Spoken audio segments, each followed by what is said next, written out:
સુરેન્દ્રનગરમાં નર્મદા કેનાલ પર આવેલા પુલમાં ગાબડું પડ્યું છે। વઢવાણના રાજપર કરણગઢ વચ્ચે પુલમાં જોખમી ગાબડું પડ્યું છે।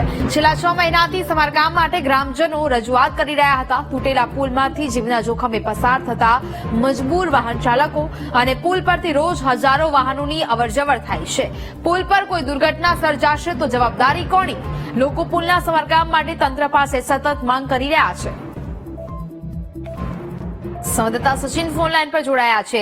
સચિન, સુરેન્દ્રનગરમાં નર્મદા કેનાલ પર આવેલા પુલમાં ગાબડું પડ્યું છે। અનેક વખત રજૂઆત તો થઈ છતાં પણ કામગીરી નથી કરવામાં આવી રહી। શું મામલો?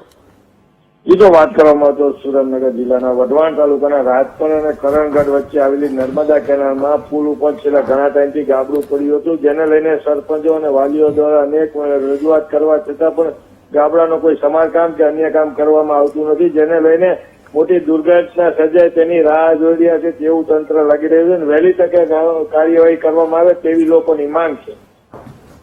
બિલકુલ, જાણકારી બદલ આપનો આભાર।